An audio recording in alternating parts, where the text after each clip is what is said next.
This episode of Speech Science is brought to you by Presence Learning. Are you ready to take back control of your career and get your life back in balance? Teletherapy offers a powerful career choice to let you practice at the top of your license with the flexibility and scheduling to adjust your caseload up or down as needed, and the ability to serve a broad range of students or clients within a supportive community of professional colleagues like you. Hey, Matt, have you been doing teletherapy this past year? I have only been doing teletherapy with some of my students, but it is something that, as I continue to have my children get older, I'm thinking, do I need to stay home more? And it would be nice to work from home. And teletherapy would give that option, right? Mm-hmm. To learn more about the benefits of teletherapy and join in the largest community of teletherapists, visit presencelearning.com and read their new blog post, 5 Reasons for a Teletherapy Career. The views and opinions expressed during this show do not necessarily reflect the policy or position of any affiliated workplace or employer. The views and opinions of this show do not constitute recommendations for therapy. Please contact a licensed SLP for individual consult on your situation. Please listen carefully. What is communication? An essential behavior of life. We have the both blessing and responsibility of trying to foster another. It's transmitting a thought from one person to another. It's the strongest way for two people to convey information to each other. The back and forth between two people. Communication is a lifeline. Just connection with other people. Connecting people in terms of ideas or thoughts or needs. Draws us out of ourselves, draws us into that relationship, builds up our families. Without it, we'd be lost. Whatever it is that we do to express intent and achieve an impact. Communication is the ability to express your needs, wants, frustrations, and desires to anyone that you feel needs to have that information. Welcome to Speech Science episode number 152. I'm Matt Hott, a speech and language pathologist working in the schools and in the home healthcare settings with adults, joined as always by the executive functioning expert himself, Michael McLeod out in Philadelphia. What's up, buddy? What's up, Mike? And the pediatric expert, or at least that's what we're going to call you, Michelle, wintering down in Texas. She's a pediatric expert. She can be. She is. Well, hey, if I can be a school's no. I meant that if I can be the school's expert, you can be the pediatric expert. You're a podcast expert. I am. I got a decade of working with kids. I think that counts for something. That counts. Plus, you have kids, so. Yes, that's true. Sold. That's it. All you got to do is have a kid. And then a special guest host this week out of Madison, Wisconsin, working in the adult medical realm. It is Marie Severson.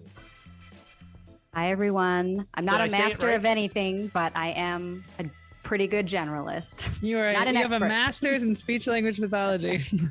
We are all masters. Yeah. Well, that is what everyone's like.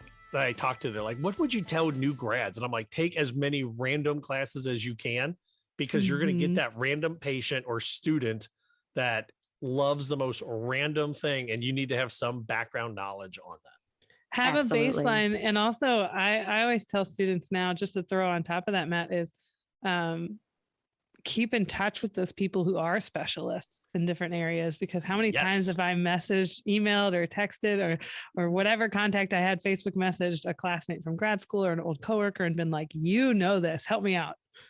Hey, I'm not going to lie. Rachel Madel from Talking with Tech, who used to be our sister show. I sent her a message the other day because I had to write an article for AAC in the school setting. And I was like, Rachel, do I sound like a complete moron in this article? And she went, nope. It's all mostly pretty good. And I went, I will take that as good enough for my school district. So I think that's 2 episodes in a row, Rachel. We're giving you shout outs. So you better Rachel, be listening.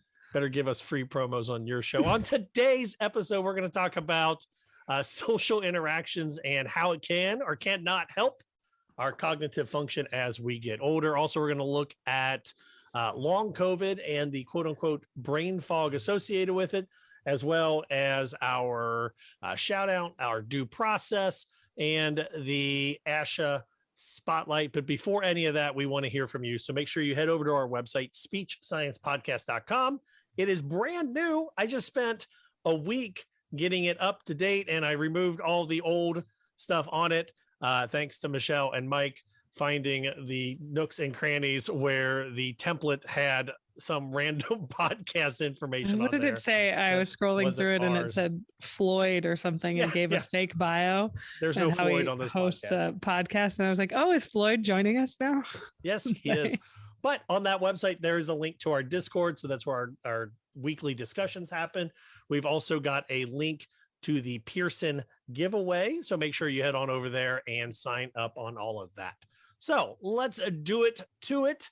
I'm going to start from the bottom to the top. Michelle, how has your week been? A little bit more sickness in our house than I would like, going on and off. Everyone has tested negative for COVID, but we've kept our distance from people as appropriate anyways. And so far, that's kind of been the week. So I hope I'm not coughing too much over here. Oh, yeah. I've got that cough that just will not go away. And you have to tell everyone, you're like, I'm COVID negative. Trust me, this is just some other illness that I'm giving you. Those tests aren't accurate, man.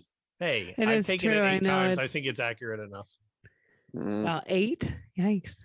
So we're supposed to take it twice a week at my job. And just, I work with like old people and I don't want to be the reason something bad happens in the like nursing home. So yeah, I understand that. But on a not speech note, trying to get outside more and more and I'm trying to take advantage of being in Central Texas and the not absolutely freezing temperatures. We've had a few freezing days, but getting outside and hiking more is a family goal for us this year. And we've been doing it at least once a week since the new year. So there you go. Yeah. When I left the gym this morning at like 6:15, it was like 12 degrees or 10 degrees, Michelle. I mean, we were in the 20s this morning, so it was cold, but not that terrible. I miss snow though. And don't you have snow? No, it's just cold. No? Cold, brutal terribleness. Ohio. Do you have snow, Marie? Oh, we've got lots of snow and lots of cold over here. I figured. Marie's in Wisconsin. Yes. I'm in Wisconsin and I woke up today and it was negative 13. So that was a good way to start. You can come to Texas. That is a good segue. How was your week with negative 13 degree temps? So I do a lot of home visits. I'm in my car all day, every day, getting in and out of the car. And it's just I hope you have a miserable. good car for that driving. I do. I've got heated seats. It's my first winter with heated seats. They're wonderful. Ooh. Nice. Yeah. So it's been cold, busy, snowy. I'm doing the dance with COVID, trying not to get it while everyone else around me is getting it. So same old, probably similar to everyone else. What type of area do you drive? Is it like a rural area, suburban? So Madison is a little bit of a city, but right on all the outskirts is a lot of rural roads. So I'm pretty much doing both. I'm in the city, but I'm also doing a lot of country roads. So a lot of different kind of road conditions. So a lot of travel time in between sessions. It can be, yeah. Yeah, because that's what you tend to see is like around me, like for my clinical fellowship, I did a lot of early intervention home visits. And it was in like the city. It was in like low income urban areas, but the distance was short. But again, you're working in not the best environments, but of course, people that do need our help and need our services. But and then you hear about other people that are in rural areas that are doing more driving than actual therapy. So it's really a pro-con system. Like really, which do you prefer more, kind of thing. You got to have good podcasts and good audiobooks for all that driving. I just got 5 Audible credits this week. I was so excited. This is the time of year, though, I hate doing home care because like home care is my second job and your car warms up as you're parking at your next patient. You walk in, you get back to your car, it's cold, and then you drive to your next patient as it warms up, rinse, wash, repeat. And I don't bring my jacket into my patients' homes because, that's another thing I got to keep track of. But I do like it in the summertime when everyone's stuck in an office and I am having lunch outside. The winds in your hair. Yeah, it's beautiful. the winds in your hair. So poetic. Mike, how has your week been out in Philadelphia? Are you watching any of the NFL games? By the way, Joe Burrow's going to the AFC Championship. Dude, all about Joe Burrow, but the Bengals are going to get destroyed against the Chiefs. Let's be honest.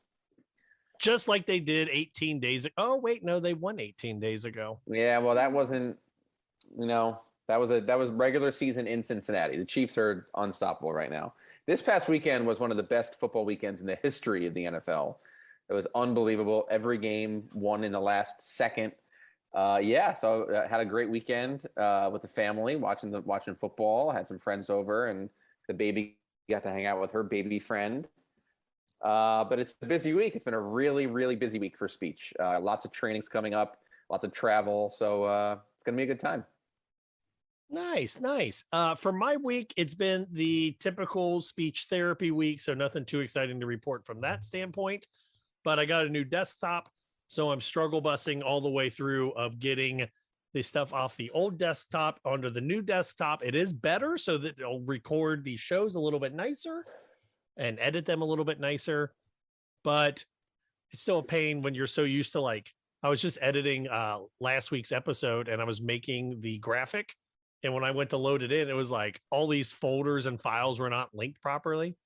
And I was like, we'll just skip it. I don't need it. And then it came out like the most bland 1D like type of image. And I was like, I better go link all those images back in. So you got to learn the whole formatting and everything again. It's like relearning when you get a new phone or when Apple forces you to update your iPhone. Was anyone else ever confused? Anyone else confused on the new Apple when they put like the taskbar on for like the internet at the bottom versus at the top? They threw me off big time. Yeah, it's motor memory. Yeah. It forced me to finally do that update this last week, and I was not happy about it. I had to Google how to move it. Oh, you can move it. I didn't know that. Yeah, I had to Google how to do it. I don't know how to do it. I had to Google tell me, and I did it once. Never doing it again. This could be a hot seat topic, but this is why, having worked with AAC, hot take from me is that I tend to, with few exceptions, advocate for consistent locations on AAC devices. And there's too many devices and apps out there that move around the icons and kids learn where they are. And that also comes from having worked with blind and visual impairment too, that I'm like, stop moving things. Jeez. Well, that's the idea behind PRC's LAMP, the language acquisition through motor planning. Like, I know where Apple's located and I know where the colors red's located. So if I'm at the bowling alley, McDonald's, art class, or talking to my grandpa Red is going to be in the same location. Yeah. On most LAMP, cranky you can't move. PRC devices, most of them are all like one location because it's based on motor memory. Like, true. Yeah. Agreed. I think so anyways, there you go. That's my hot take. Somebody can argue with me on that, but like, stop moving locations on AAC devices. That's really for the most non-SLPs, I guess. Like, everyone that was using a device, stop using it incorrectly. Support this. Right. Thank you. Well, on a positive, if you've got information about somebody doing something awesome, that's where the SSPOD Shoutout comes in. And we've got an SSPOD Shoutout that was sent to us anonymously, but it's from the news station KSWO down in Texas, in Lawton, Oklahoma. So this is a story out of Abilene, Texas, and it was just a recognition of the therapy group, West Texas Rehab in Abilene, working with a 11-year-old named Aviva with Rett syndrome, who they were able to get a communication device, and it was in the news. So we wanted to give them a shout out because it was sent our way. Woo. Okay. So, wonderful. And way to go. I mean, the process, how many of you all, have you all done getting an AAC device, like going through the process to get funded? Oh, yeah. If you haven't and you're listening, don't let it intimidate you. There are a lot of SLPs who will gladly help you through that process, but it can be very intimidating. But when you finally get that device for someone, it's such a wonderful feeling. It's so worth it. Yep. That is true. I've only done 3, and one of them I had to go to court to prove why my person needed it. And it was because it was the very first one I ever wrote. And in my trial device, I wrote, used an iPad running the program software. And they're like, well, then the student doesn't need the dedicated device. They just need an iPad. And I was like, oh, they need all this other stuff. And the person in the court was like, well, if you would have just said they use the device trialing it, yeah, we'll pay for it. And I was like, okay, lesson learned. Not going to use the word iPad in any future reports. You're shaking your head, Marie. I mean, I was just thinking of recently, I was remotely programming a page set for one of my clients with ALS, and they have a dedicated device, and I was doing TD Snap on my iPad, and I couldn't program it as well as I needed to because I didn't have the eye gaze function. So it had different buttons on it. It's different, but those types, not everybody knows that. So it's important to, yeah. So if you've got a shout out, recognize somebody doing something awesome. A couple weeks ago, we recognized the SLP on Jeopardy. We're recognizing a therapy clinic in Abilene, Texas. Hashtag it SSPOD Shoutout. On the flip side, if you've got a problem and you want us to solve it, what song was that? Vanilla Ice. Yeah, thank you. There you if go. If you've got a problem, you want us to solve it. I feel like there's more to this. There we go. It's just, I couldn't remember. It's hashtag. Check out the hook while the DJ revolves it. Thank there you. We go. SSPOD Due Process. And we'll bring it to the court of public opinion. And the 3 or 4 of us will decide on what you can or cannot do. And this week, after a nice run of some very serious topics, I thought we would use this one. This is a very light one. And this is cut from they want us to label them as a recent graduate student. How long should I keep my grad school books? Oh gosh, the age-old question. Like after like the last couple of weeks of some serious topics, I thought this is one that we should address. It's fairly lighthearted. We shouldn't upset anybody. How long do you keep your graduate school books? I am in the process of every year to 2 years, I go through and I get rid of about a quarter of the books I have. So I think I'm only down to about 8, maybe 10 of the books I've had since grad school. You know, I will be that person. I have a hard time getting rid of books, not just speech books, just books in general. But I give them, I've told you all, I started, especially with pediatrics, but instead of doing little trinket toys and stuff that I did for years as an SLP in Dollar Tree store. Do you hand them your anatomy and physiology book? That would be funny. But it's your page on the books in general that I would get, either books that I was kind of moving out of my therapy room, or gently used books, and they get to pick a book at the end of an eval or a period of therapy or something they're working towards. And the parents loved it, the kids loved it, and it forced me in a positive way to move, like to clear out some of the books and rotate things out. So anyways, just throwing that out there as an idea for someone who's looking for a way to motivate kids and families and get more books into homes. So how are you going to get rid of your grad school books? How am I going to get rid of my grad school books? Here's how I'm going to get rid of them. Give them one of your books. Because every time the Army forces my family to move, good call. I go into wanting to just burn and throw everything away. So that is how I end up getting rid of things, because I can't take it anymore. And some of the boxes just go away. But there's still a box in this closet in that corner over there that is labeled Michelle's grad or college, whatever it's labeled, stuff. And it is mostly notes, because I will actually reference notes from classes that are labeled more than I will reference the textbooks. So I tend to keep notes or, portfolio type things that I've made from different classes, because I can use them as a quick reference if I'm going PRN into a nursing home, or I'm picking up a client I haven't had that diagnosis in a while. I'm a bit of a book hoarder. See, thank you. You're in my lane. Thank you. Much to my husband's dismay, but I have a closet, and it's my closet, so I get to put in there what I want. But I will say this. I think it's a good idea to get rid of them when it feels right. I think if you get rid of them too soon and you have any regrets, you're just going to always wonder if you would have used it. But I also think there's a lot of resources online now where it's really easy to get answers to questions. And maybe that wasn't the case 3-4 years ago to the same extent. So it could go either way. I only have 2 or 3 books in my office at school, and the rest of them are located in a shelf behind me. And I think the only 3 that I have are a aphasia or an adult neurogenic like case study book. Michelle, do you remember the big yellow one that Dr. Holloway made us buy? I still have that. Yeah. Yeah, I still have that one.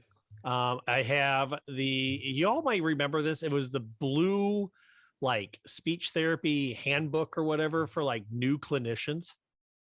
I think I know what you're talking about. Yeah. Is it like the treatment resource manual? Yes. It was spiral bound? Yeah. Yep. I know what you're talking about. Yes, I still have that one. Because I still use that like occasionally, like when I got to take like a voice patient's like input, I'm like, you know what? I'm just going to copy this document and then adopt it.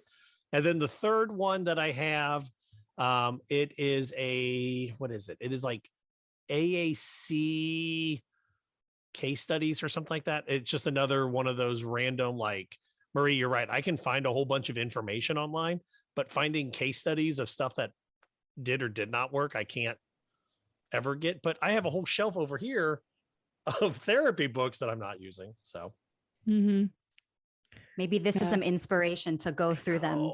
Every year I get rid of like a quarter of them. That's a good system. Eventually they'll all be gone, right? Right. I'm 10 years in now. So eventually, Mike, do you have any books left? Do you still have them? What? Yeah, man. I got right over here. I got Introduction to Communication Disorders. I got a bunch at my office. I probably don't ever open them or use them or anything. They're probably more art at this point. Yeah, I pretty much online. You know, like if I have a question before I open a textbook, I'm probably going to post it in a Facebook group, or I'm probably going to reach out to Matt Hott or someone who knows everything. Don't do me. I don't have any those sorts of things. So I'm not going to be, sifting through a textbook. I'm going to probably reach out to someone who had a similar client who's willing to help. And this network of social media SLPs is so huge and so helpful and so kind in terms of, like I've lost like testing manuals, and I've messaged someone, hey, does anyone have the gift to scoring guide? And someone wrote back to me within the minute and gave me the scores and gave me this like on their lunch break. So, there's nothing better about being an SLP than the other SLPs. Yeah. So do you have what are your favorite SLP groups that you're in, Mike? Speech pathologists at large is always great. SLP Uncensored is always a good time. The speech science group, obviously. Speech science is good. ADHD and executive function for SLPs is a good one because it's mine. But speech pathologists at large. Meredith Harold's group, Dr. Harold's group is fantastic, obviously. Yeah, I would say those. The school SLP ones is really good. Yeah. There's so many. Yeah.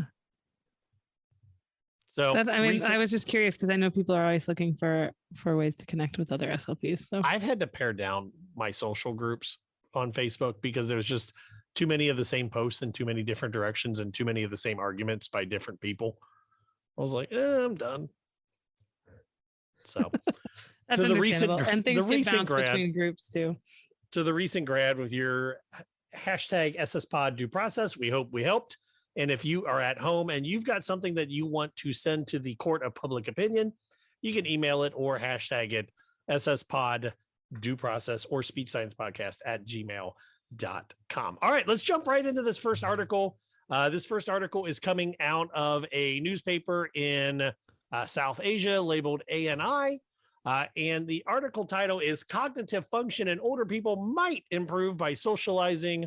A study. And Marie, you found the original article or the original study that looked at the important role of social interaction in cognition health in older adults, correct? I did find it. What was your biggest takeaway? Are you looking for it now? Yeah. No, I mean, I got to pull my tab up too. I know, like you can always tell when someone's like, yes, and I am looking for it. Someone say something. So overall, what they found was, what did they find? Who had frequent interactions with friends in general also had better cognitive performance on average than others. And they looked at same day, like cognitive performance and next day, or I got to look back how many days after they followed to see if that social interaction helped, the longer effect.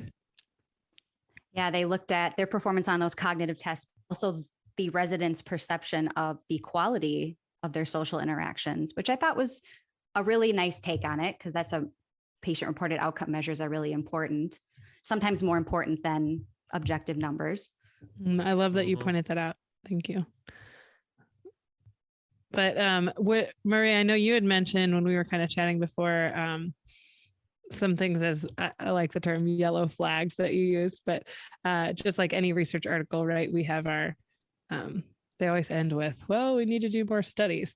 So I loved that I have not seen one looking at both of those factors, like the patient report and their perception of it, and how they're actually doing on that cognitive performance test before. Maybe some of you had, but I was happy to see that was both in the same article. I felt the same way. And I also felt it seemed like this was more of a study that they were hoping they could replicate. And my hope was maybe they would be able to apply some of that to more functional cognitive outcomes, not necessarily just tests where you have to remember symbols and things like that. But those are similar to a lot of the cognitive tests that we do.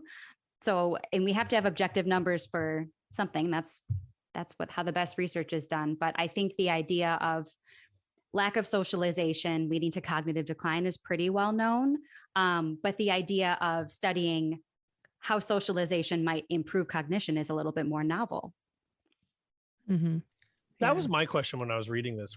Wasn't this a whole lot of things that we already sort of identified previously in grad school or in other studies? And Mike, I would love to hear your opinion on this from the EF side as well.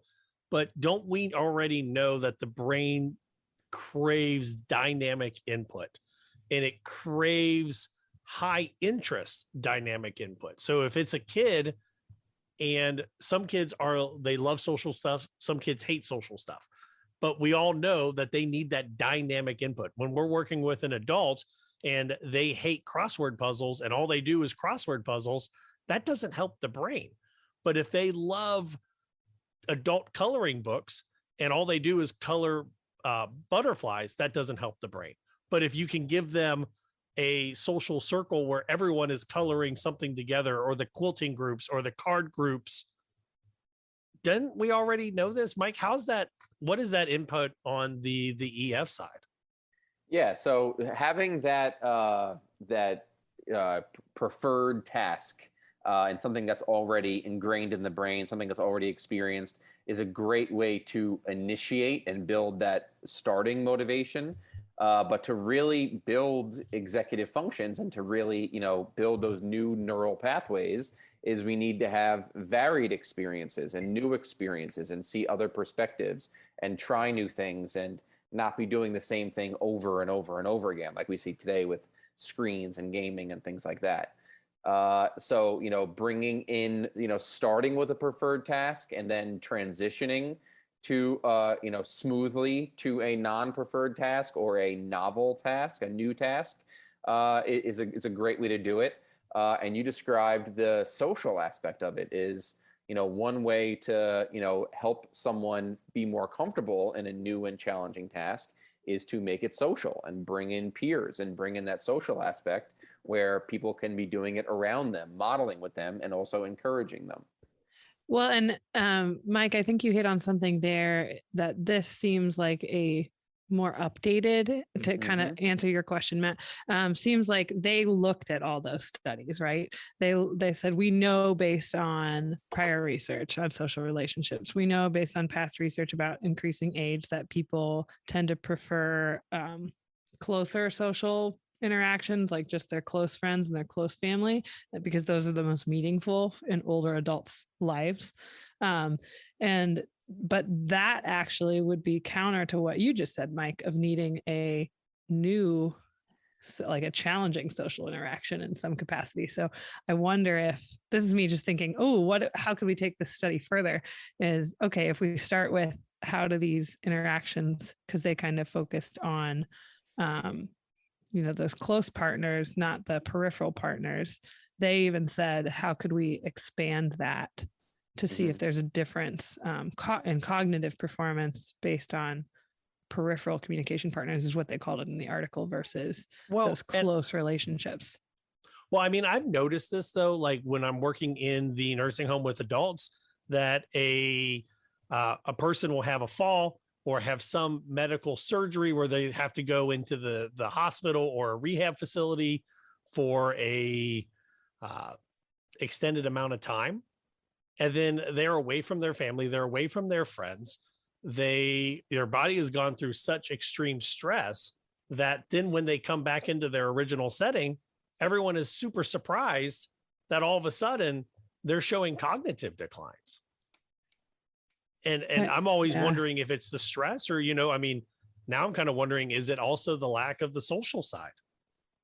I think it's a combination of all of that. And I don't have the study on it, but I do remember discussions in grad school learning about, and I've seen it just clinically with my own patients. So I'm going to try to find an article. We can talk about this in the future, but that you'll often see a drop off or a plateau in language skills with children when they go through a surgery or they go through some sort of major growth spurt in another area, like a physical growth spurt. And to me, that almost kind of makes sense because your body is prioritizing what it can do at a given time, and then it'll pick up after that. But there tends to be a plateau when there's something else going on. And then when you remove that social circle, that trust, or as Mike, as you were saying, the preferred people that they're communicating with. I mean, it's no real big surprise that we're seeing a cognitive to regression. Yeah. Yep. For those of you who click the link and look at this open source research article, I wanted to point out in the discussion and just give everybody listening that the present study, they say that they're the first to examine how different features of a daily social interaction, and they classified that as frequency, quality, and type of partner, how that relates to fluctuations in cognitive performance. And that was assessed with the multiple tests they gave, the cognitive tests in their natural environment where these people live. But overall, they had 3 primary findings. So I'll just give you those. First, having more frequent daily social interactions, especially more frequent daily pleasant social interactions related to better cognitive performance. And that was on the processing speed and the memory piece on the same day, as well as over the next 2 days. In contrast, performance on the mobile cognitive test did not predict subsequent changes in social interaction across days. The second result was that older adults who had an average more frequent interactions with close partners, especially their close friends, had better performance on mobile cognitive tests on average than those who had less frequent interactions with their close people. Wow. And then third, older adults who were relatively lacking in social interaction experiences. So they didn't have frequent interactions, pleasant interactions, or the interactions with family. In general, they showed better cognitive performance on days when they had more than usual of that type of social interaction experience. And so obviously they said they want to expand on this, but I wanted to highlight those 3 things because I thought that was pretty crucial for talking about the well-being of the older patients we're working with. Wow, this is a great article. That's really some great information that can really be applied. We're obviously, what were the ages of these people? I've got to look at the ages, but this is let me pull it up for you real quick. 70 to 93. Yeah. Okay. Yeah. I mean, it was a range, but it was old. They called it older adults, basically. So I would argue that we would see very similar results in young adults and teens. Let's do a study, Mike. Let's do it. Seriously. I honestly believe that these results would be the same across the lifespan. And so, Matt, I think good find on this, and thank you to Marie for finding the long form open source so we could all access that, because on surface level, it does kind of seem like, oh, we already know this, but I think they took it a step further, and I hope that more research comes from this. Absolutely. That's exactly what it is. All of these tasks that we do, there's nothing really that triggers these pathways in the brain than social interaction. And this is why we're seeing so many, why I believe we're seeing these increased rates of executive dysfunction because, we had the pandemic, we had social distancing, we have screens, the play, true play, manual play, risky play is declining, social interaction declining, and true varied experiences now, because so many things can be done so easily. Instead of going to the store, it's done on the phone's replacing everything. A lot of, we're seeing the skill decline kind of correlated. Mike, inadvertently, that is one of the best transitions that I think you've ever done on the show. And if you're at home, head over to the website at Speech Science Podcast, speechsciencepodcast.com. Check out the new website, or speechsciencepodcast@gmail.com, and email us. And when you're on the website, make sure you check out Presence Learning Giveaway.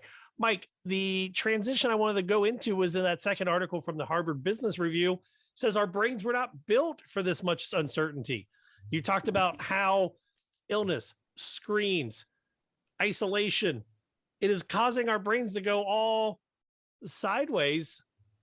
What are you guys taking out of this article for your therapy settings? Marie and the adults, Mike with the executive functioning, Michelle with the peds, and I guess me with the middle school kids. What are we going to take away from this? Well, first of all, it's not just uncertainty, it's also anxiety and fear. We're talking about hundreds of thousands and millions of lives lost, and sicknesses, and a virus going around, and where it's invisible. It's nerve-wracking on adults. It's even worse for a non-fully developed adolescent brain. So it's not, the word uncertainty is there, but it's so much deeper than that. And no, our brains are not built for that, especially asking us to go about our lives normally, knowing that there is so much uncertainty. When is this going to end? When is this going to end? How much longer am I going to wear masks? Am I going to get sick? Is my vaccine going to work? Do I need to get vaccinated? This, that, all these questions, it's too much uncertainty when we're dealing with something that is, number one, invisible, and number two, very deadly. And Marie, sorry, go ahead. No, I was going to say, Marie, you do the home care side with adults. So this question is more for you, but Michelle and Mike, you can jump in on it. One of the things that I've noticed over the last year and a half, 2 years with my home care patients is that the level of just depression has increased. And I don't want to call it patient clinginess, but like it used to be that when the session was over, I could say, hey, you know what? I look forward to our next session. I'm ready to go, whatever. And it was like a clean break.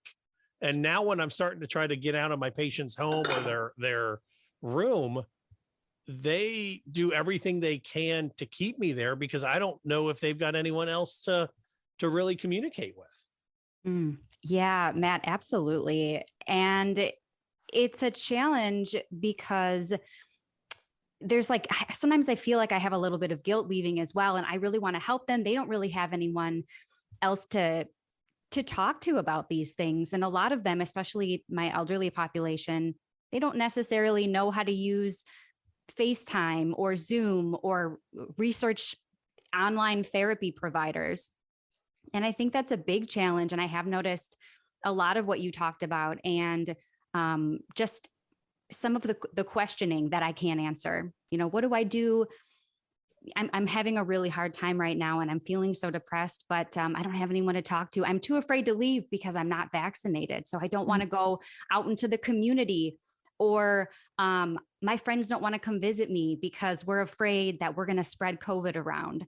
So that loneliness and the depression, the anxiety in combination with just the medical complexity they're already dealing with, they have already, especially like in home health or in any medical setting, really, they're dealing with processing the changes in their physical function or maybe their cognitive function or communication function. And that's coupled with being isolated from family and friends and not knowing when the end is in sight. And I think that's a particularly cruel component of what we're going through right now. One thing that I have done that's been helpful is try to spend some of the therapy session in a therapeutic way, connecting people with resources. So making it an executive functions task or a memory task, or using an external memory aid to help somebody problem solve through accessing those resources. And I found that to be beneficial and therapeutic at the same time. Absolutely. And it ties, I know you already connected it, Matt, but it ties so perfectly with what we were talking about of that social interaction piece and how crucial that is for cognitive function.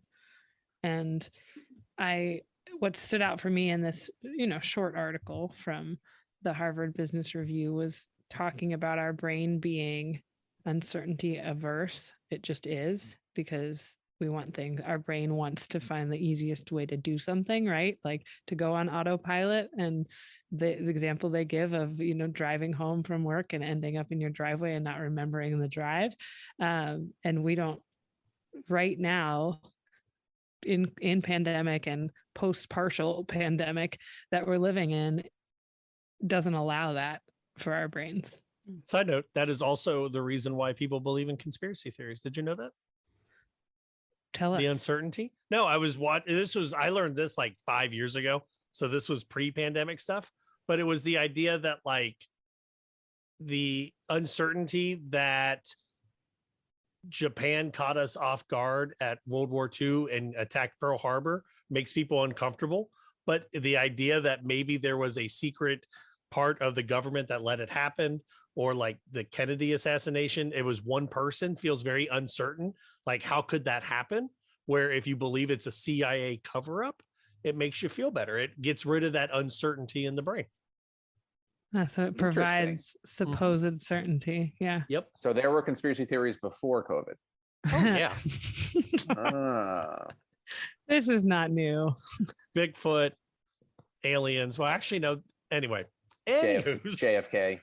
But no, like, I think this is such a, like, I've even noticed this with my students. My one student loves old VHS stuff and like old tech. And over the pandemic, the parent of that student was telling me about how all they would do is go to Goodwill and try to buy old electronics just to give that student a sense of normalcy in a completely uncertain time for a kid transitioning from youth to young adulthood. Yeah, so absolutely. That's cool though. So this made me think of, I'm going to pull up an article we can link to, but do you all remember, I remember learning this in a child development class, but about a study, it was in Montreal, I believe, about the ice storm there in major ice storm in Canada in like the late 1990s. And a researcher was already studying pregnancy and ended up following these children they were in utero during that study, during that freeze where people were out of power for weeks at a time, and found, 20 years later, they followed these children for 20 years. So it's a longitudinal study to see what changes there were, like how that impacted their body physically, their growth, their development, their other diagnoses they might have. And they've seen a lot of things. And now I know that researcher, I'm going to find an article that we can link to, but I know that researcher also has jumped onto other situations where obviously they don't seek that out. But if there is a tragic situation, then I think a global pandemic would count. I wouldn't be surprised if she's probably researching, babies like our kids who were born during a pandemic. Yeah, we'll throw the link down in the show notes there, Michelle. Yeah, let me find it for you. All right. While she's doing that, head over to our website, speechsciencepodcast.com. Email us speechsciencepodcast@gmail.com. Marie, you are our special guest host or special guest co-host this week. Tell us a little bit about you while we are transitioning into our last article. Kids, family, where'd you go to grad school? So I am from Milwaukee originally, Milwaukee, Wisconsin, and I went to grad school at UW-Stevens Point. I don't have any kids, but I do have a cat, and her name is Annie. Nice. I am a a pretty dedicated healthcare SLP. I've always done the medical settings. I've done pretty much all of the medical settings. I own an adult focused private practice, which I really like, but I also work in home health and acute care and inpatient rehab. I also like to volunteer in many different organizations that are speech therapy related, and on my state my state association as well. I really like cooking and baking and working out and hanging out with friends and reading, just like, the basic hobbies, nothing really too exciting. What is your favorite diagnosis or patient to work with? Like, what gets you really excited as an SLP? That's a hard question. I'm sort of in the stage where I think everything is exciting still. This is good. This is good. I know. I'm kind of like, when is that bubble going to burst? But so far it hasn't. I really enjoy working with patients with dysphagia just because I think that there's a lot of education opportunities there. And I like to talk about dysphagia. So there's that opportunity there often. And I think that it makes a very like tangible difference in people's quality of life, especially because people really enjoy eating and eating is so important. So, but pretty much everyone I see, I just really enjoy working with people in general and helping identify whatever their personal goals are and then seeing them achieve them, which is like why we're all doing this, I think. But so. Nice. But sometimes we got to be reminded of it. Like what, what drives that. Well, we are glad that you are guest co-hosting with us this week. And that is a terrible transition, but we are still going to use it into our last article for today. This one is coming out of the medical news today. It's talking about long COVID, the antibodies in the cerebrospinal fluid linked with brain fog. And I know I said in the Facebook group, I can talk about what it feels like to go through that crazy brain fog. Michelle, Mike, and Marie, if you want to feel free to say anything. Did any of you have, did any of you have COVID? And then did any of you have that same experience with the brain fog before we jump into the article? I think if people have been listening for the last couple of years, they would know that I and my family, and I all had COVID in July of 2020, and know we got it for sure from my son's well child visit at his pediatrician, because they called us to let us know, and we all had it a week later. And we were down for the count pretty hard at home, thank goodness. And I was pregnant with my daughter, who is now a year old at the time. So for me, I know, Matt, you've had longer symptoms since you had it. For me, ever since I've had a hard time weeding out whether, my fatigue and some of this brain fog that I felt like I was having for months after having COVID was COVID combined with pregnancy, was COVID combined with pregnancy, giving birth, having a toddler, moving across the country. Like there's a lot of factors that for me, I can't quite, pair it out. But I do know, compared to my husband, for example, who also had it when I did, I had a lot more symptoms I think could be connected to that longer term. Wow. I've never had it. At least I don't think I have. And then Marie? I'm with you, Mike. I haven't had it either. And I'm just waiting for my date with COVID. I just feel like it's coming for all of us. And I hope not, but it just seems inevitable at this point. I don't know. Sometimes I feel like the waiting is really, maybe it's hard. It's like, I know it is. I'm just kind of waiting for it, doing everything I can to prevent it. But well, I noticed like after I had COVID, the like brain fog or the cognitive decline was hardcore. Like I would sit there and it would take me, typically it takes me like 10 to, once I have an idea for an IEP goal, 5 to 10 minutes to knock out an IEP goal. It was taking me an hour to write a goal, not like a whole segment, just the goal.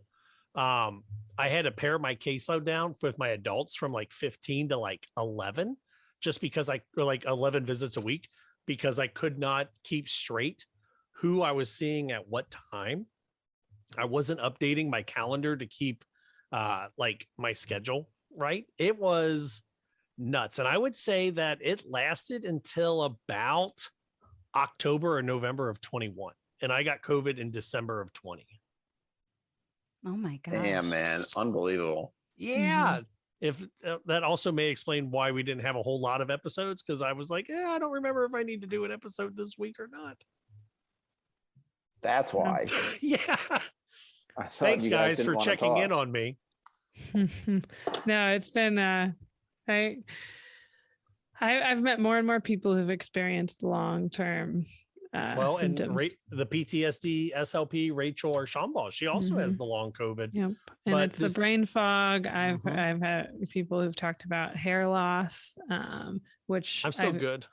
Yeah, you're good there, which I've heard that can happen. I know that's a medical thing that can happen from any stressful experience. So like physiologically stressful or mentally stressful experience. So it makes sense to me that could be a byproduct of having COVID. So this new article from Medical News Today, they talk about how individuals with higher number of pre-existing cognitive risk factors, such as diabetes, anxiety, depression, were more likely to develop post-COVID cognitive symptoms, including, if I read it correctly, they said swelling of part of the brain tissue. Is that what I read in here? I know they mentioned that previous studies have shown that if you have elevated markers for autoimmune or immune, like an immune system response, that has been associated with brain inflammation. Sorry, I'm pulling that up. I was trying to find it. Oh, here we go. The presence of antibodies in the cerebrospinal fluid indicates activation of the immune system, just like what you were saying, and inflammation in the brain. Furthermore, the co-occurrence of these proteins in the serum sample suggests that these abnormalities could potentially be due to an inflammatory response in the entire body. So how does this affect what we're expecting on the caseload side from the adults, from the youth? You know, when we look at post-COVID world, we've already talked about the impact of post-COVID dysphagia. Now, are we going to talk about post-COVID cognitive therapy? And that's a tricky one. And I think that I think the bottom line I got from the article was that the study didn't necessarily prove that a COVID infection caused these symptoms, but there's no way to parse out if it's the psychological stress related to the pandemic or actually just having COVID versus having the virus itself. And I think because of that, if we take a counseling approach and we're educating our patients on it's possible that you're experiencing these symptoms, really validating their feelings. If you know they're having these long COVID symptoms, the last thing they want to hear is, well, there's not research to support that that's happening, but more so, hey, I've heard of this happening to other people, and let's find some strategies to help you feel less stressed about it. Or, you know, and just using all of your cognitive therapy tools, I think in the same way with that added piece of counseling on top of it. Yeah, absolutely. I think you're right by validating that they're experiencing these symptoms and not downplaying it, because we want to be evidence-based, but there hasn't been enough time for there to be longitudinal studies about this. I mean, we're in year 3, and that is long relatively, but it's hard to say we have all this evidence because we don't yet. And then also when you're doing your case history, at least in this study, over half, now this was a small study, but over half of the individuals that had these challenges also had pre-existing depression or anxiety. So knowing that that's a risk factor when you're doing your chart review is another way to just at least be expecting the conversation to come up and be prepared. Definitely. I was going to say, I do not have the prehistory of anxiety or depression, but the diabetes part. So I mean, makes sense. It fits. Yeah, it fits. That's always like the research therapist part of me reading this. I was like, this is really interesting and validating. And then having lived through this, I was like, man, it doesn't help knowing why it sucked. Just absolutely. Exactly. Oh, we want to hear from you though at home. Are you seeing a rise in patients due to COVID or cognitive, or did you have COVID and you're noticing any of this as a therapist? We'd like to hear your insight. Insight. Head over to our website, speechsciencepodcast.com. Email us speechsciencepodcast@gmail.com. On the flip side of the break, we check in with the Informed SLP. We also will come back with our Asha Spotlights and we will wrap this baby up. You're listening to Speech Science.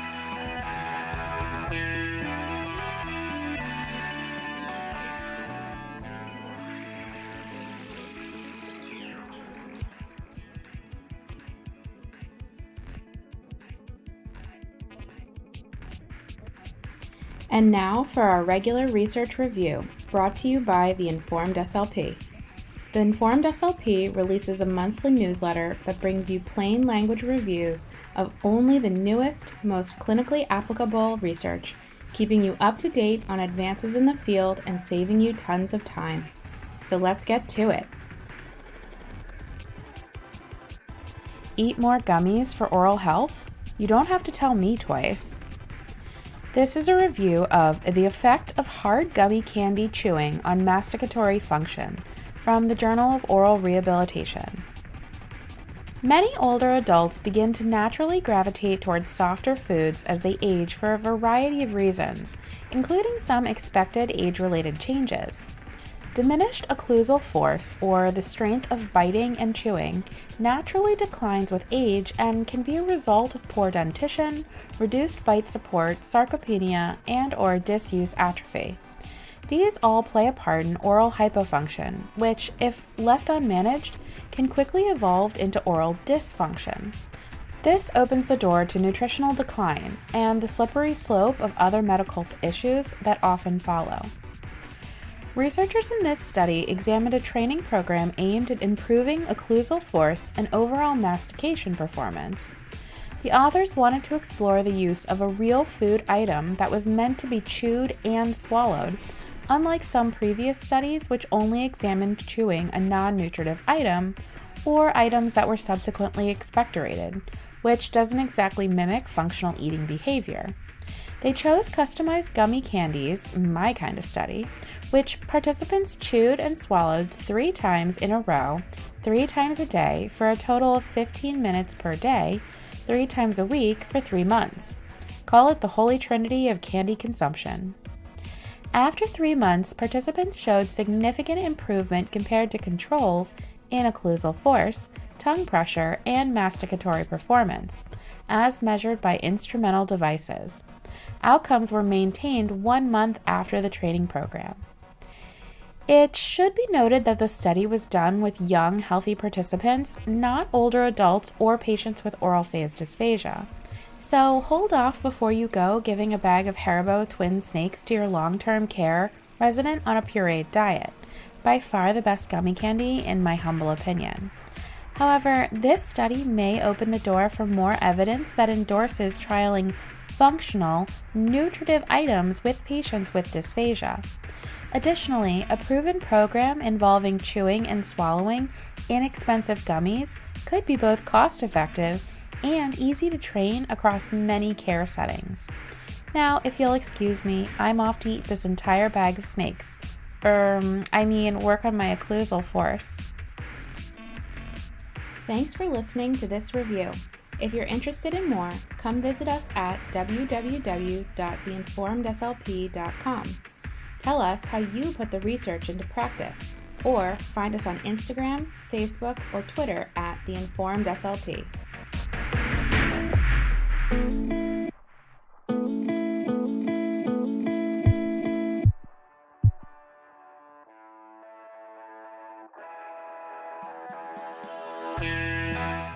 When you choose teletherapy and join the Presence Learning Network of speech-language pathologists who serve students remotely in schools nationwide, you get to decide how much and when you work. You protect yourself and your family during these uncertain times, take back your commuting and your drive time, and join a network of peers for support and collaboration. Matt, when you've been doing teletherapy, what's been a big benefit for you? I think the ease of getting my students into the teletherapy room without having to traipse all around the school building or making individual calls and trying to find out where my students are, and just kind of have them all show up together. I know for me, it streamlines a little bit of that in-between time when I'm rushing to get a patient or a student. And instead, I kind of manage my own paperwork and goals and can hop right on with the next patient. Well, this episode number 152 of the Speech Science Podcast is brought to you by Presence Learning. To learn more and apply, visit presencelearning.com and click on the apply button at the top of the page to start your new career today. Welcome back to Speech Science, episode number 152. I'm Matt Hott, joined as always from Texas, Miss Michelle. Hi, Matt. I almost forgot what state. That's okay. I lose track of what state I live in. And from Pennsylvania, Mr. Mike. What's up, dude? Hey, buddy. And finally, someone from the Great White North from Wisconsin, Miss Marie. There's a lot of white snow here. Hello, hello. Ooh. So I was listening to a buddy tell a story the other day, and he was talking about last year, and he lives in a part of Wisconsin, like north of Madison. I don't know what that means, but like, I'm sure you probably understand, Marie. And he was saying that he found a dead like raccoon in his yard, and he threw it out into the street, like thinking that like some animal would come and like eat it, like whatever. And I guess overnight they got like snow. So then it got buried, and then they got more snow. And then when the snow melted, it was ice, and he had to look at this dead animal frozen in the ice on the concrete. Is that like a normal Wisconsin thing? I don't think so, Matt.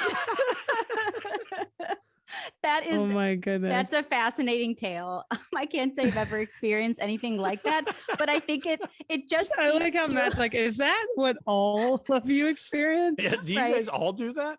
Well, first of all, there's a lot of north from where I am, and I think your friend's story just speaks to what happens when we get all the snow here. We all just kind of turn everything off and just close our eyes and hope it goes quickly. And then everything melts and we come back to life. So except for the raccoon. I like that. Yeah. He was like, yeah, it just was stuck in the ice for like most of the winter. And I was like, oh my God, dude, you're what? It's so relatable though. Is it really up there? Cause like here in Ohio, the ice lasts for about 3 days and then it's gone. Nope. We got lots of ice here and it stays, but it's going to get a little warmer next week. So maybe we'll have a little melting. A little warmer. Will you be 0? In the positive degree at all? We will be. It won't be above freezing, but it'll be warmer by comparison. Okay. See, Ohio, man, it's where it's at. I'm telling you, or Mike in Pennsylvania, we're kind of on that same level. True. I'm feeling tempted. See, I'm telling you, it's a good part of the state or a good part of the country.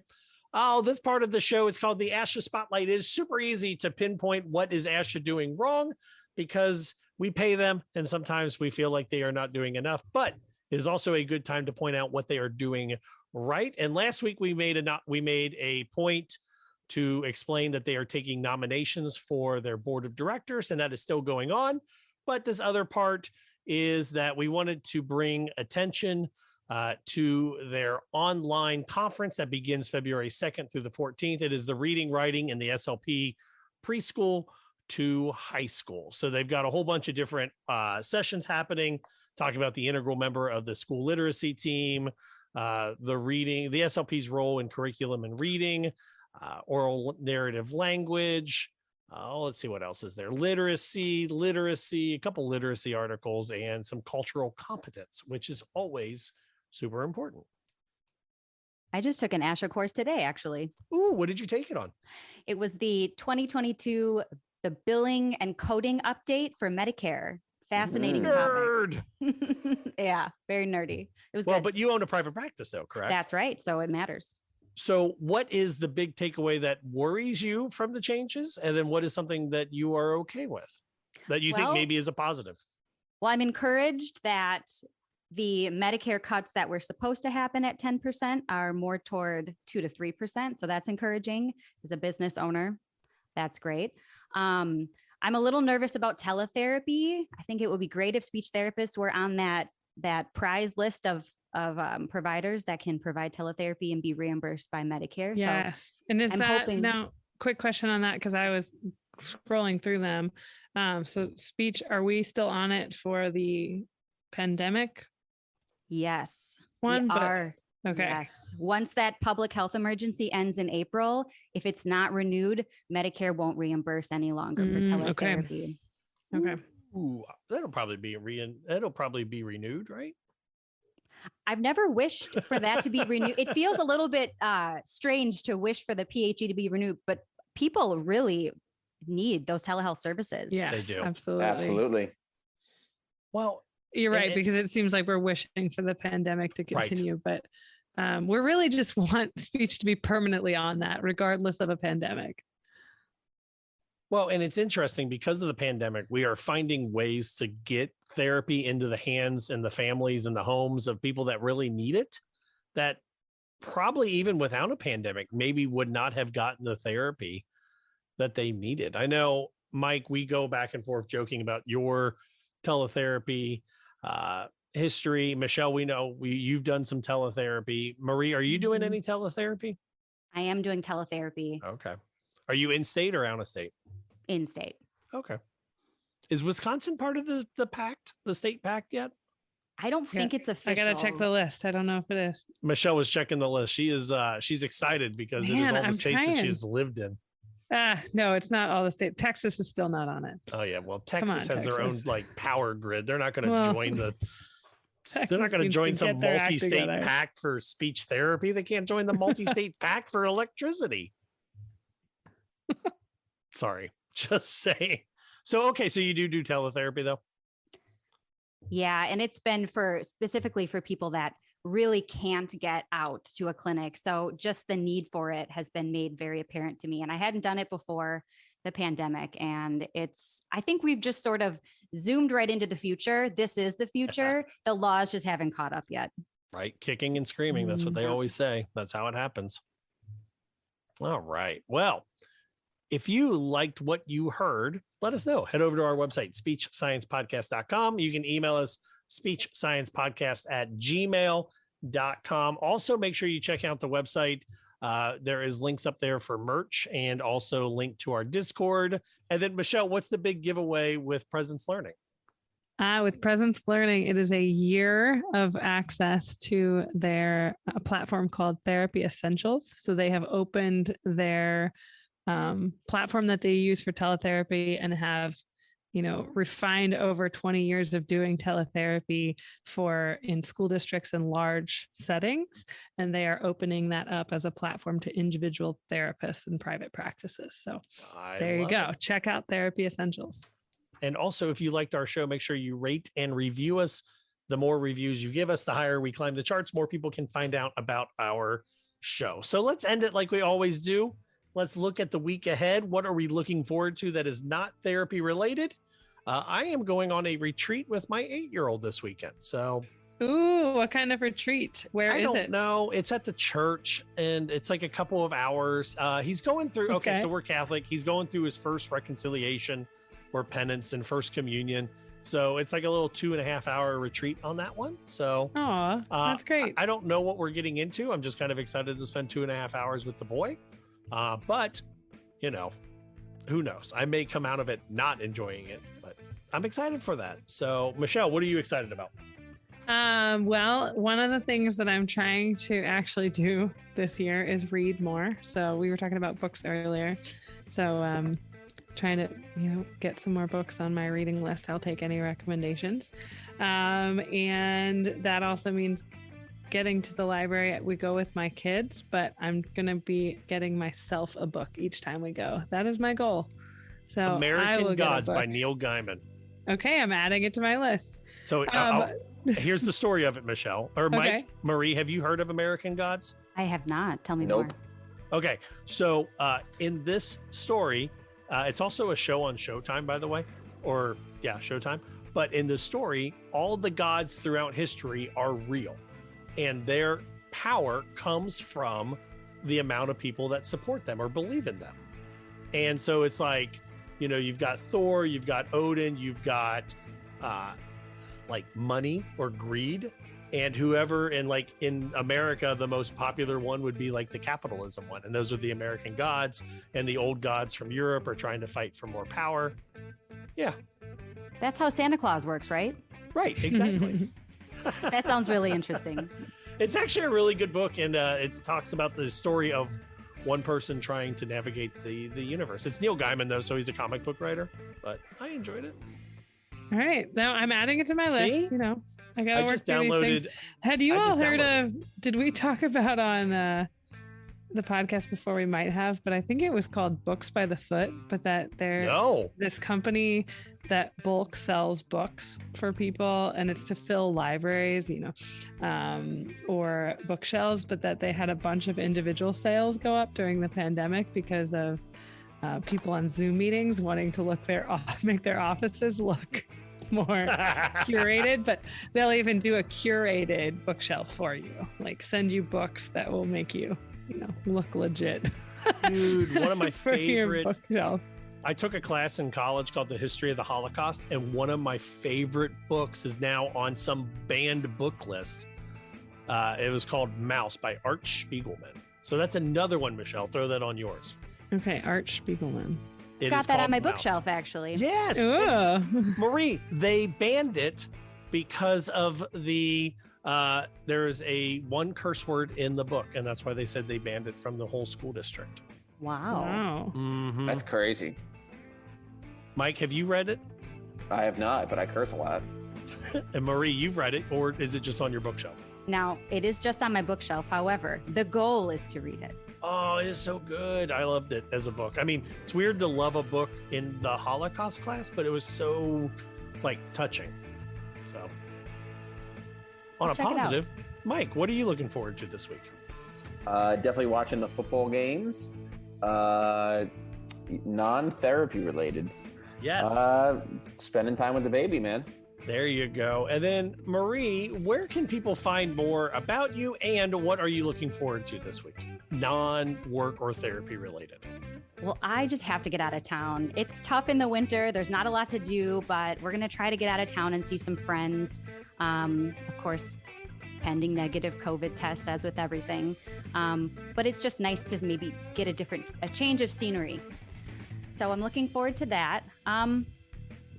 I'm on Instagram. I don't do a whole lot on social media too much, but I'm there. Sometimes I post about my day.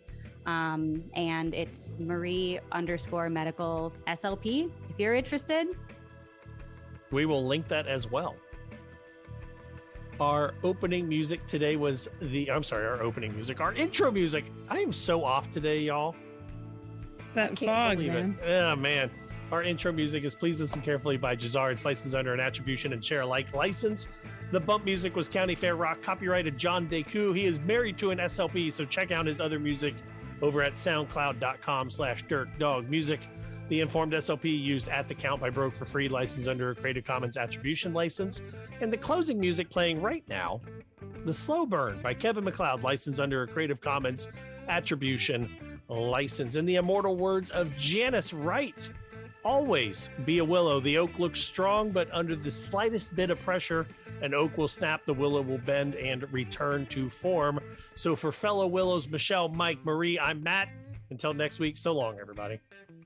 Bye. Thanks for having me. Episode number 152 of the Speech Science Podcast was brought to you by Presence Learning. Michelle, one of the things that we as therapists love doing is connecting with other therapists, right? That's probably one of my favorite parts of being an SLP. Right. And that can happen in the teletherapy world. Are you ready to join thousands of clinicians who have turned to teletherapy to serve students while building a flexible career to meet their own needs? Join Presence Learning Network and work with a community of speech language pathologists and a support team that cares about you and the children you serve. You would be working with a bright, energetic group of people who are committed every day to opening up access to services for students and making a lasting impact in the world. So don't wait. Visit presencelearning.com. Click on Apply as a Clinician at the top of the homepage.